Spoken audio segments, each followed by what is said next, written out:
Still, নিজেকে কখনো আয়নায় দেখেছিস? আমি কিন্তু অনেক দামি। আমি চকচক করি। মেহমানরা আসলে বৌদি আগে আমাকেই বের করে। ও তাই নাকি? তাই বলে এত ভাব? আচ্ছা ঠিক আছে, মানলাম তুই ভিআইপি, কিন্তু তুই একবার নিচে পড়লেই যে ঝনঝন।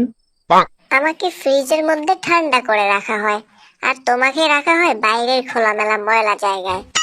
জুস, শরবত, কোল্ড ড্রিঙ্ক সব আমার ভিতরেই ঢালা হয়। বুঝেছিস? আমি হলাম ভিআইপি। আমি কিন্তু যতবারই পড়ি ততবারই উঠি। আমাকে দিয়ে চা, দুধ, গরম পানি সবই চলে। এই স্টিল, তুই সারাদিন এত পরিশ্রম করিস, তোকে দেখতে আমার খুব বোরিং লাগে রে। আমাকে তো ফ্রিজের ভিতরে রাখা হয়। তুই কি জীবনে কখনো ফ্রিজের মুখ দেখেছিস? সৌন্দর্য দিয়ে কি বা হবে? তোর ভিতরে কিছু রাখলে সেটা সবাই দেখে ফেলে, আর আমার ভিতরে কিছু রাখলে সেটা কেউ দেখতে পারে না।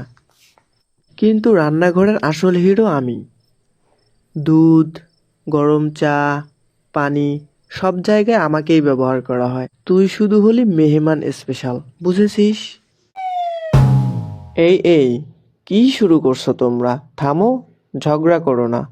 আমরা তিনজনেই অনেক প্রয়োজনীয়। আমাদের তিনজনকে বিভিন্ন জায়গায় ব্যবহার করা হয়।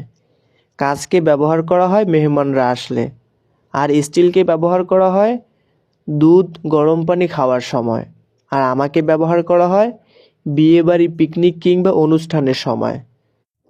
আমরা ঝগড়া না করে মিলেমিশে থাকি।